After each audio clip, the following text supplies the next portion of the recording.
so I figured I'd say a few words before we move on to the concert part of it. And as he said, I wrote the poem on the e-bike, but there was a different poem that actually came down from my mom's dad that I wanted to start tonight with that I think really sets the stage for the role that dad's played in my life and in a lot of people's life. And it's a poem titled Success, and I actually don't know who the author of it is, but you can use most any measure when you're speaking of success. You can measure it in fancy home, expensive car, or dress. But the measure of your real success is the one you cannot spend. It's the way your kids describe you when they're speaking to a friend.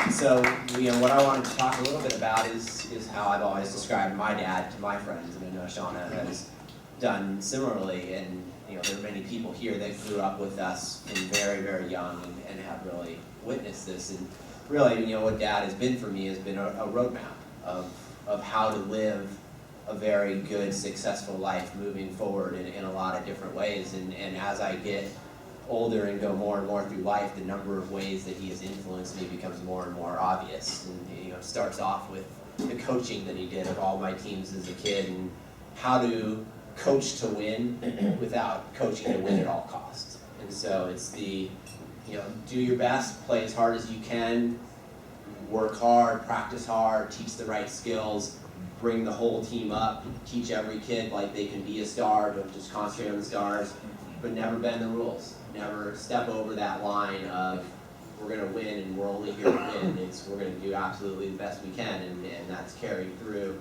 in sports and in life. Never put somebody else down to put yourself forward.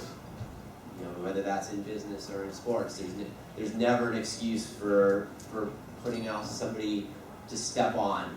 Just prop yourself up, do it on your own, bring others up with you, not pushing others down as you go.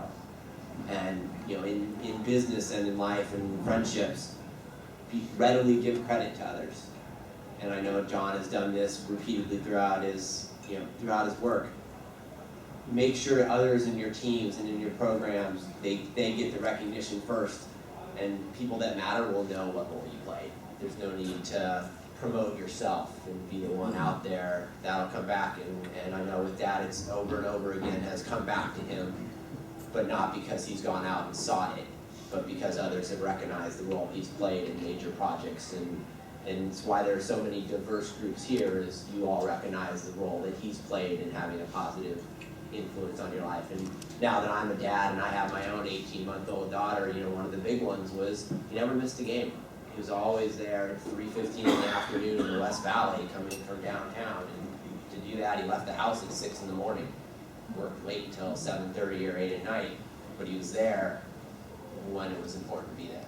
And it was for myself or for my sister, but you put in the hours you need to work outside of that. And with my own daughter now, it's no matter how busy I am at work, I try to get home at 5 or 5:30, so I see her for an hour and a half before she goes to bed. I'll go back to work. I'll go work late at night, work early in the morning, but you don't miss that time with your kids, and that's all come from Dad's example in all of this that I've used as kind of a guide. And I know Shauna has also used him as a guide, and I just wanted to take the time tonight to recognize that and recognize in how many different ways he's influenced the way I've grown up and been as a person, and I know Shauna as well. And I think all of you can recognize some positive influence that he's had in your life, which is why you're here tonight. And so just wanted to make that toast to him. If you have a glass in front of you or something, just raise your glass to Dad, John, and wish him a very, very happy 70th birthday.